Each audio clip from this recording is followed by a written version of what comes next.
defending him, and all of a sudden,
used along with a lot of other things, the word for lungs, the word for heart, and so on, all through.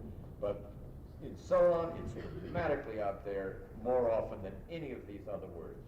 And he is the person who would say, beware of a man who says one thing and whose noose may be telling you one thing, but in his heart, he makes it hard, in his cardiac, he's doing something else. Now that kind of doubling up, you see, of having an interior space with an analog eye that you could suspect another person of is very, very modern. He's the person, supposedly, although we're not quite sure of it, who says, know thyself. Now, how can you know yourself? unless you have an analog eye like this in this mind space in which you're putting your own behavior, whether it's swimming, the last time swimming or whatever, all that reconstruction is sort of going through it and trying to find out something about your individual differences about yourself. It's a very, very conscious kind of thing. And then that's 600 BC, and then of course after 600 BC, it's a very short time, and when you get up into something like Plato, I mean, it's, of course, one of the curious things about Plato is to see the evidences for little bits of the bicameral mind, such as Socrates' daemon and things like that we don't pay too much attention to. But of course, the consciousness that you find in these later writings are no different from our own that at least I can make out. So that's in Greece, and it's one of the most important transitions. I think you can examine words here. Just 100 years after Solon, Heraclitus is talking about our conscious space, and he's saying, how large is it? My consciousness, if you start at one end of it, travel for days and days and days, you'd never get to the other end of it. It's limitless. And when you think of internal space like this being limitless, back there at 500 BC, what a discovery that was. What a discovery. Well, then the third place I'd like you to draw your attention to, we're talking about this era right down here. Let me put in subjective here. Subjective consciousness that begins perhaps, let me put this at 1,000 because I like to use the 1,000 as a sort of convenient date. It's one thing, a few centuries one way, one place, a few centuries another in another place. And the third place is where a lot of these refugees were milling around in the Near East. And these refugees are described in some of the cuneiform writings in Babylon, for instance, where they are called travelers or itinerants or vagrants, or something like this. And the word in Akkad, the language of Babylon by which these people are referred to, is the word Chabiru. And that word Chabiru then changes in the desert air to our word Hebrew. And the story of these ancient Hebrews and their mentality is, of course, is what is told in our Hebrew Testament or Old Testament. Now, when I say that, that's sometimes a difficult thing just for somebody to say, but I am saying that I think the Old Testament is the story of the breakdown of the bicameral mind and the coming of consciousness in this particular motley group of people. Now, some of you who know biblical criticism would know that the first books, particularly the so-called books of Moses, were all put together, stuck together from various kinds of places in 641 BC by King Josiah to sort of agree with the book of Deuteronomy, that even there's some views that King Josiah had sort of written Deuteronomy, but I find that difficult to swallow. But anyway, it was all put together there, and you can go back through the Old Testament, particularly in the first parts of Genesis, and you can find that it's all pieces. Like the first chapter of Genesis tells one creation story, in which it has the Hebrew plural, Elohim. And then the second chapter tells it in another way, with the singular, Yahweh, a name of one of the Elohim. And then you find that there's the thing on Noah, which now is pretty well established to be a rewrite of old Mesopotamian things about the flood that may have been related to the theory of disruption, incidentally. And then you come to the story of Joseph.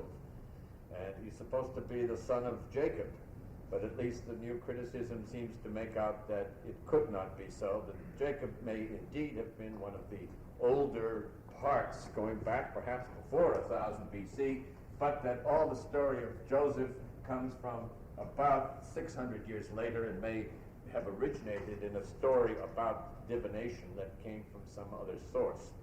Now you may say, then how can we look at any kind of material like that?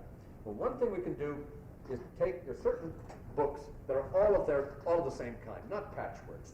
And these are the short books of various prophets. And they are pretty much, and scholars are agreed here, that they are pretty much all of a piece. So if we look at the oldest of them and the most recent, we should get a comparison between a bicameral mind and a subjective conscious mind. The oldest of these pure books is the book of Amos from 800 BC. The most recent is the book of Ecclesiastes from about 200 BC. And this contrast, and I hope they're both short books, and I hope you will go home and get out your Bibles and please look at these, because then you'll see what I'm really talking about. Amos is a shepherd boy. He comes in probably off the desert somewhere, and people pick him up because he is hearing these voices of Yahweh. And this is important at this time of 800 BC, well into the subjective period. He is what is being called a Nabi here, which is a prophet. He's prized because he's getting back to these bicameral voices. Just as the Assyrians had divination trying to get back to it, and the ancient Hebrews, incidentally, did use divination occasionally, but to have a prophet who was hearing this. And what happens there? There's a scribe walking along by Amos, and when Amos suddenly shushes everyone with, "Thus saith the Lord," then out comes this long speech that I doubt if Amos understood himself. I'm suggesting it's his bicameral mind.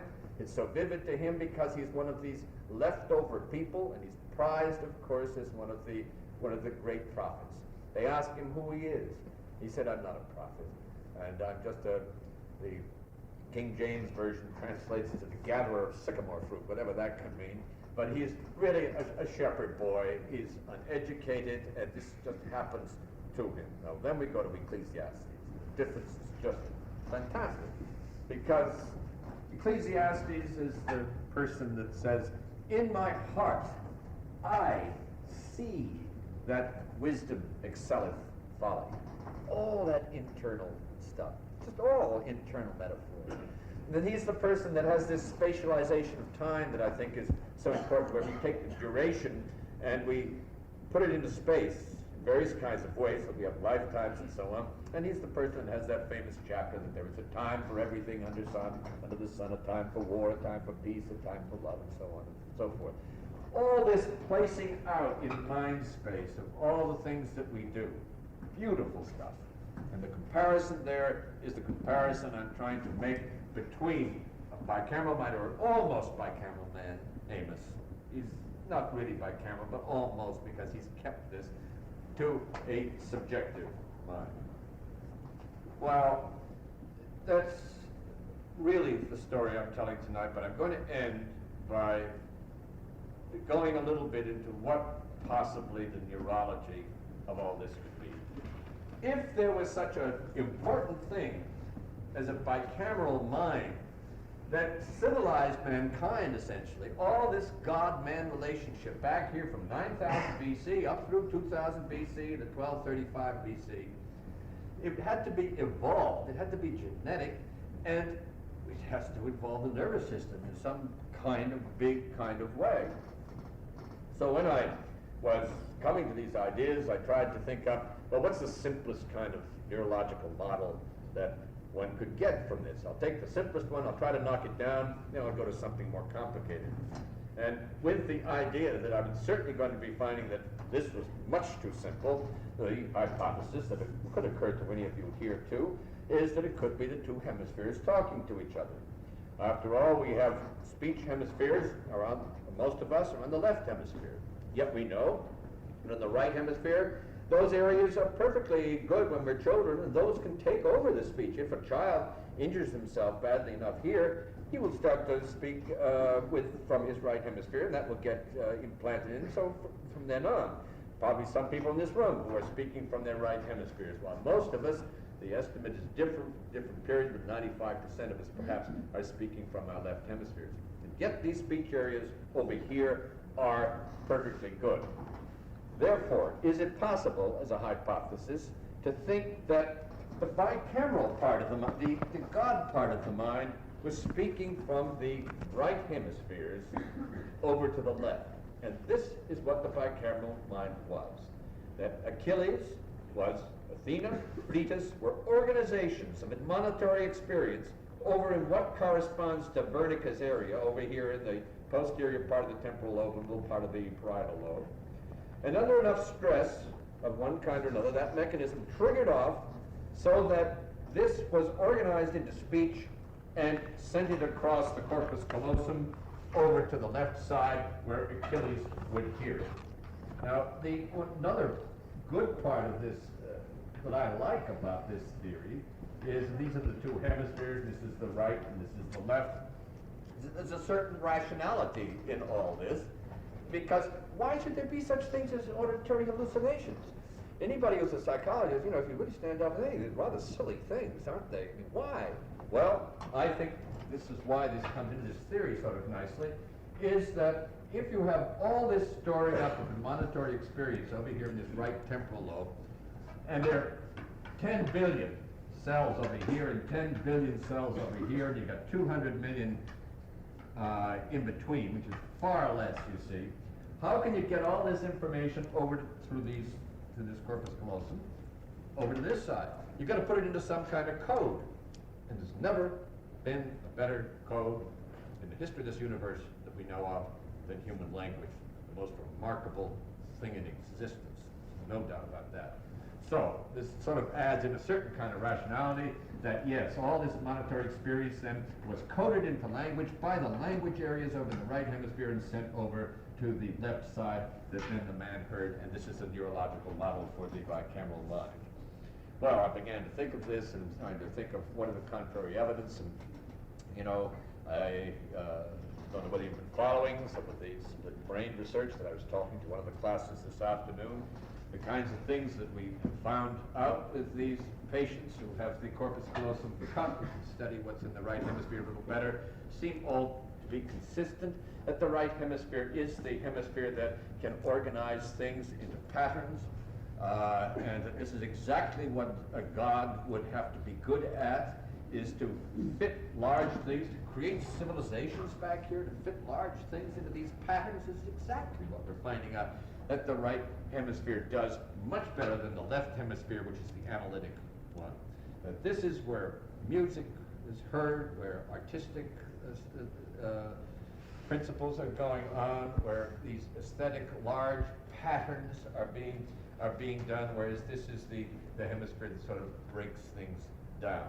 Well, it seems then to be consistent with a lot of things, but I was thinking, wouldn't it be good to see if one could stimulate this area in us and see if people would then hear the gods as of old.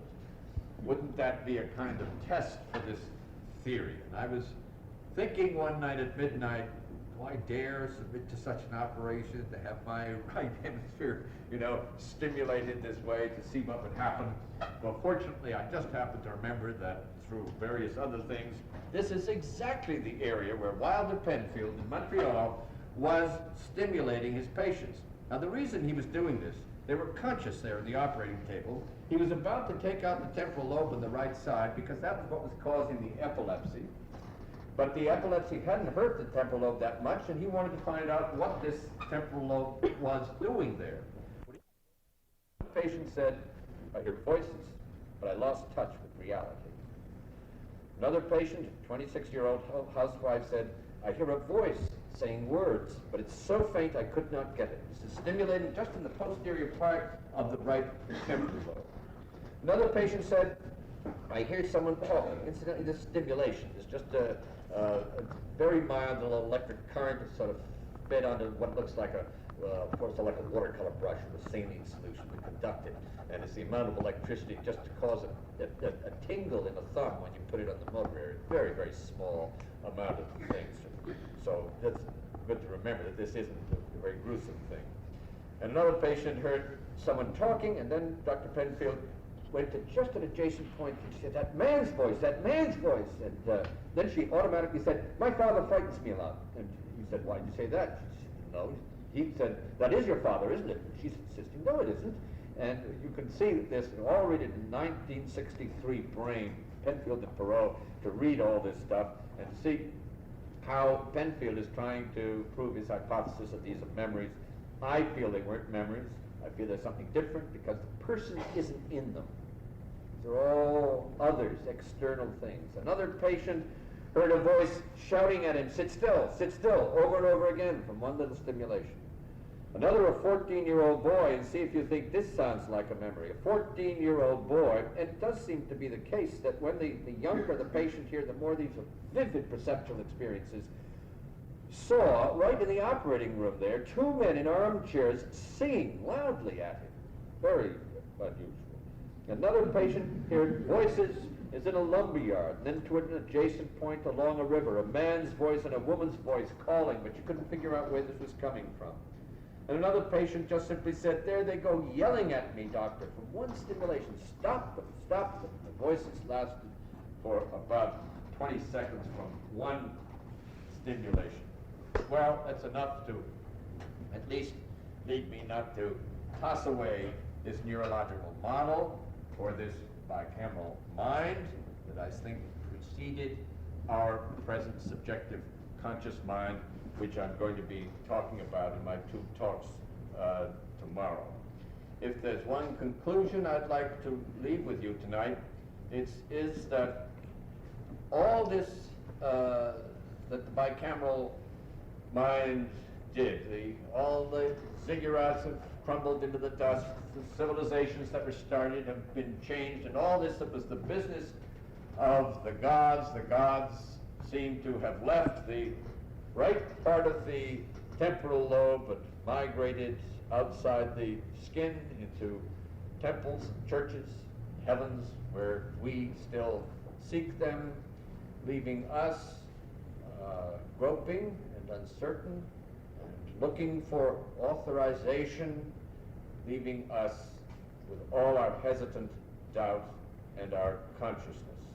And if there's one thing that to me is most important in all this, it is that all this specifically human thing of consciousness, of feeling into other people's minds and feeling that space there and introspecting on our lives and remorse and regret and all this kind of thing that is consciousness, that this is only since 1000 BC, and that is just 3,000 years old, and that means that all this humanness is only 100 generations. And I think from that we can conclude that we are all still very young. Thank you very much.